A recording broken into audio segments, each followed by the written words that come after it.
Great! Now that your account is set, let's create an activity. Let's begin by clicking on Create Activity up here. Give it a name and save it to one of your folders. If you don't have any folders yet, you can do this later if you wish.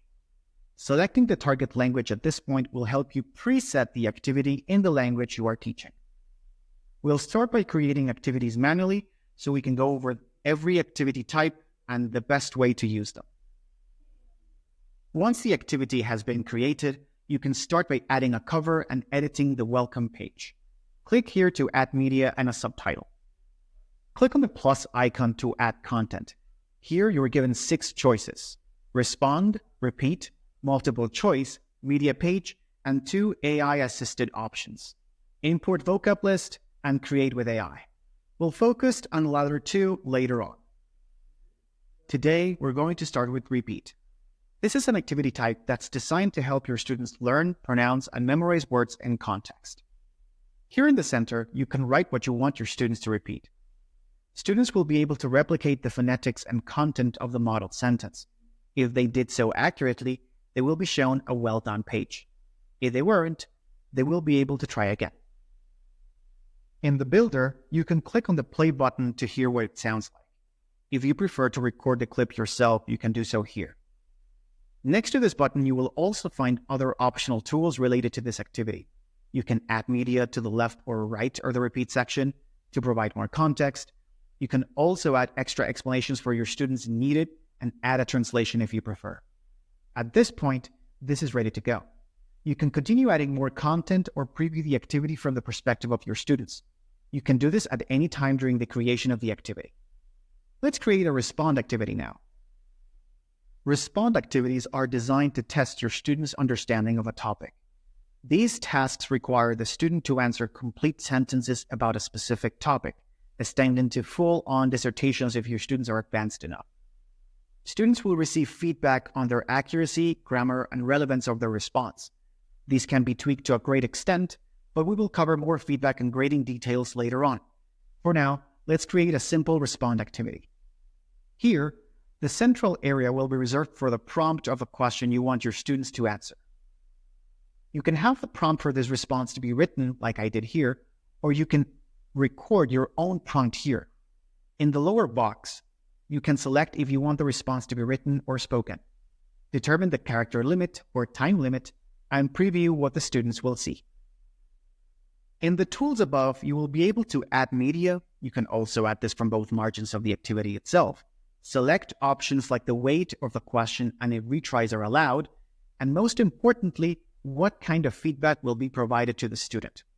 For now, we will keep these settings as they are, since we'll delve into this later in the video. You can now test the activity if you prefer. Test it by clicking here or by going to the full preview. You can see the type of feedback your students will get and tweak it in the builder. We will now focus on the multiple choice activity. These activities are essential when gauging comprehension.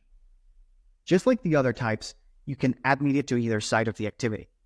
In the center, write the question you want your students to answer. Below, select all available options.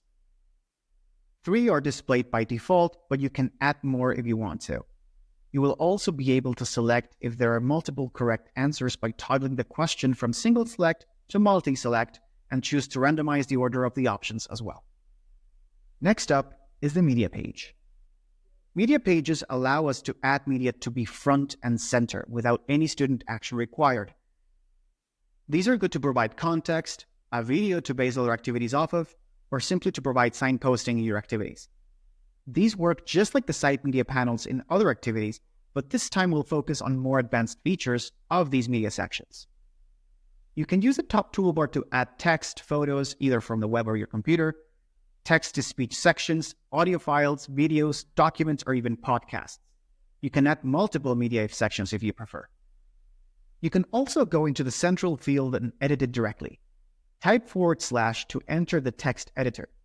This will allow you to access more advanced formatting options like the ability to add titles, lists, blocks of text, tables, and of course, all media options included before.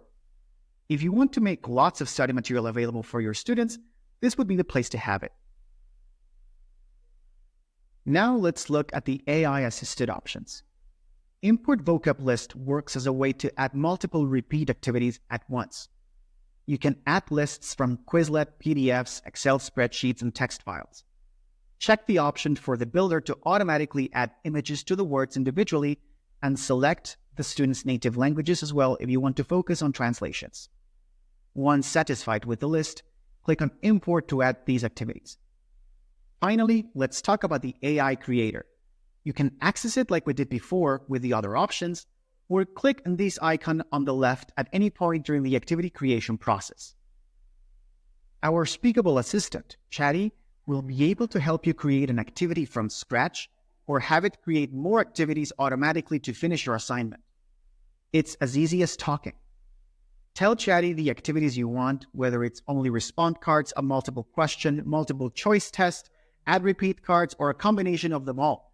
Let Chatty know how difficult you want the activities to be, what the objective is, and what specific knowledge you want the activities to test. Then Chatty will suggest activities and you can add them individually or add them all if you want. You can edit the cards that Chatty suggested, add media, delete them, or add some more later. Chatty may ask you to follow up questions if your initial prompt leaves room for interpretation. You can access Chatty at any point during the creation of the activity. We will have another video on how to use Chatty available for you in a separate video. To wrap up the activity creation, you can click on the settings icon to modify other aspects like the default voice for repeat cards, how strict the feedback is, and if retries are allowed. You can also edit the ending page with a custom message if you prefer. You can also close the editor at any point and come back to continue editing later on. All activities that you create will be available in the My Library section. You can organize your activities into folders, continue editing them, you can copy or delete them, and most importantly, you'll be able to assign them either as practice activities or assessments. Keep these activities due dates if you prefer, and publish them to distinct groups, which takes us neatly into classrooms.